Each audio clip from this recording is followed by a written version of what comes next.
So we've already learned about the progressive reformers who really were pushing for big sweeping changes to governments throughout the United States, both at the local, county, and state levels, as well as, and especially as, in fact, the federal government. What is the government's response to that, however? Are they going to listen to these progressive reformers? And are they going to listen to the American people? Because some of the ideas of these progressive reformers are very popular among the American people. Some political reforms do happen due to the overwhelming support of the American people. Average citizens are sick and tired of political bosses like Boss Tweed in New York City. And they believe that the progressive reformers have the right idea of taking power back away from these political bosses. A few of the ways that they did this. One, a direct primary. Instead of state conventions, which is really just a collection of powerful politicians choosing candidates, a primary election was held. Primary meaning the first. So the first election is held, and today the way primaries work at the local, county, and state levels is that a September election is held, and those are the primaries. If a primary is even necessary. Sometimes somebody does get unanimous support of their political party. However, if a primary is necessary, it happens in September. Then the general election, where candidates are actually put into office, happens in November. The only primary elections that happen sooner than September are the presidential primaries, and they happen the spring before the November elections to give those presidential candidates more time to campaign for the presidency. The initiative.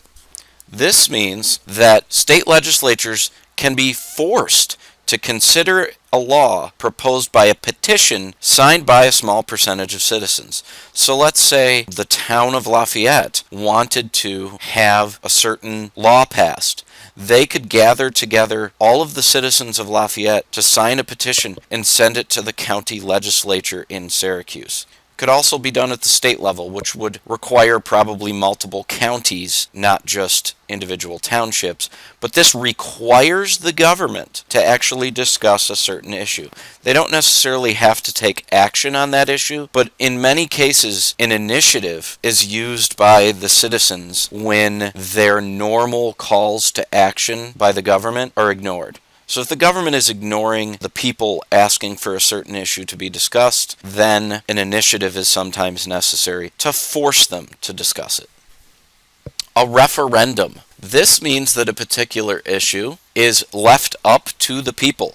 This is very similar, it's actually really the same exact thing, as the whole idea of popular sovereignty during the pre-Civil War period. If you remember, Stephen Douglas and Abraham Lincoln disagreed strongly about whether people should be able to vote on whether to allow slavery in new territories. It's just any particular issue can utilize the referendum process where the citizens of, say, a state can decide the legality of something in their state. A recall. If a politician is considered just so above and beyond corrupt, citizens can force a new election before the regular cycle is supposed to force a re-election of someone. Recently, a recall election actually did happen in the state of Wisconsin. Governor Scott Walker of Wisconsin was very unpopular with the labor unions in particular in Wisconsin. He was recalled, he did stay in office, and then a year or two later, he won a re-election campaign for governor. That was his regular cycle, however. The recall election was sooner than he was scheduled to have to run for re-election. And it was because so many citizens of the state of Wisconsin disliked him, thought he was very corrupt, and therefore wanted him recalled. It didn't work out for them, but they at least utilized the ability to recall what they believed to be a corrupt politician. The secret ballot. This is huge. Because prior to this, sometimes elections are held where there's the box for the one candidate and the box for the other candidate, and you slide your paper ballot down into the box of the candidate you support. Industrial factory workers are a little nervous of doing that. They are terrified, in fact, of doing that because What if their boss is watching? What if their manager or foreman is watching? They could lose their job. And there really aren't the same job loss protections that there are today in this time period. So people truly have to be afraid of people knowing the way they vote. A secret ballot allowed them to step into a voting booth in order to vote. And that is secret. Here's just a cartoon of a voting booth, but also a yard sign. There is a tax referendum being voted on in whatever township that this was proposed in. So the people themselves were getting to choose whether they wanted a change to their taxes. And this yard sign, the person obviously does not support the change to their taxes. Teddy Roosevelt, considered probably one of the most progressive politicians in U.S. history. For most of U.S. history, the laissez-faire philosophy keeps the government out of the affairs of the economy. The economy regulates itself. Some decisions of the government, however, even sided with big business. If there was a question, it always defaulted to what benefited big business. Teddy Roosevelt, however, believes in the stewardship theory. And this means that the president is responsible for guiding the nation's political and economic affairs. In one example, in 1902, there was a coal mining strike going on, and Teddy Roosevelt invited the two sides, the labor union leadership as well as the business owner and his lawyers, to the White House, and there was an agreement reached that both sides could be happy with. This is often referred to as arbitration when you do it with only lawyers. In this case, the president got involved, but Teddy Roosevelt really believed in this stewardship theory and that he was responsible for trying to sort out some of the economic turmoil in the country, not just political turmoil. Here's a photograph of Teddy Roosevelt. Like I said, considered one of the most progressive politicians in our nation's history. Business regulation. Roosevelt, because he is one of the most progressive politicians ever, is known as the trust buster. He gets this nickname because he puts pressure on what he refers to as bad trusts, but allowed trusts that acted responsibly, in his opinion, good trusts, to operate freely. Some examples. The Elkins Act in 1903 punished railroads that provided special favors to companies that did a lot of business with them. Remember that John D. Rockefeller made a deal with railroad tycoons like Cornelius Vanderbilt to ship his oil very cheaply. And he got much better deals on sending his oil around the country than smaller businesses or the common citizen just riding a train were paying. This made that illegal. The Hepburn Act in 1906. This allows the Interstate Commerce Commission to fix the rates that railroads charged for their services, and it restricted free passes to politicians or business owners. So no more favors to politicians or business owners, and the government can decide how much the railroad is allowed to charge. More business regulation. We've already discussed when we mentioned Upton Sinclair and the writing of the book The Jungle, the Meat Inspection Act, and the Pure Food and Drug Act. Remember, this is directly the result of Upton Sinclair writing his book. Roosevelt calls his targeting of only these bad trusts as his rule of reason. In this political cartoon, he's being criticized because he's killed one bear while allowing others to live, and the question came about, what gives Teddy Roosevelt the authority to pick and choose who is good and who is bad? Nonetheless, many of these laws were very popular among the American people. Roosevelt, if not known for his progressivism, is also very well known for his conservationism and his belief in conserving the natural environment. He utilized the Forest Reserve Act to establish 149 national forests covering over 190 million acres total. That is massive. He also promoted 2 laws into Congress with his director of the Forest Service, Gifford Pinchot, which is pictured with Teddy Roosevelt here. The New Land Reclamation Act in 1902. All money made from the sale of western desert lands would be spent on irrigation projects. This is pretty popular among the American people because when and if the government sold off land that was desert land, they could reuse that money into irrigation projects providing water for western farmers as well as just drinking water for the average person. He also promoted a second law, the Inland Waterways Act in 1907. This was a commission that was created to study the use of the nation's major rivers. And this becomes important when beginning to expand the use of hydroelectric power. Woodrow Wilson. If Teddy Roosevelt was not called the most progressive politician in American history, the only other person who could possibly be considered more progressive than Teddy is Woodrow Wilson. Quick story here. Teddy Roosevelt decides to leave office. He encourages the Republican Party to support his friend, William Howard Taft, and they do. But Taft does not live up to the same progressive legacy that Teddy Roosevelt had. This makes Teddy very mad, so he runs as a third-party candidate.